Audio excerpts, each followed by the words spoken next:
வணக்கம் மாணவர்களே. இன்று தமிழ் மொழியின் அடிப்படை திறன்கள் பற்றி பார்க்க போகிறோம். இந்த அடிப்படை திறன்கள் 4 வகைப்படும்: கேட்டல், பேசுதல், படித்தல், எழுதுதல்.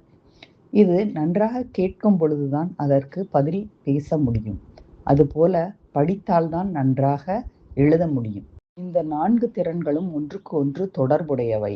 இவை கேட்டலும் படித்தலும் உட்கொள்ளும் திறனாகும். எழுதுதலும் பேசுதலும் வெளியிடும் திறனாகும். மாணவர்கள் வகுப்பறையில் கேட்டு பேசி படித்தாலும் கூட எழுத்திற்குத்தான் முக்கியத்துவம் கொடுக்கப்படுகிறது. ஏனென்றால் நம் தேர்வு முறை எழுத்தை அடிப்படையாக கொண்டது.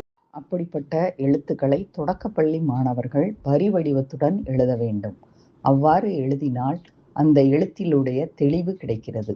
அந்த எழுத்து தெளிவினால் பொருள் மாறுபடாமல் இருக்கக்கூடிய வாய்ப்புகள் அதிகம் உள்ளது.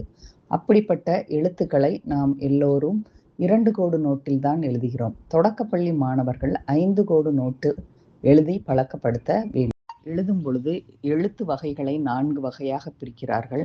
நடுப்பகுதி எழுத்து, நடுமேல் எழுத்து, நடு கீழ் எழுத்து, நடு மேல் கீழ் எழுத்து என்று 4 வகையாக பிரிக்கிறார்கள். நம்முடைய தேச தந்தை காந்தியடிகள் கூட தன்னுடைய கையெழுத்து தெளிவாக இல்லை என்று மனவேதனை கொண்டுள்ளார்.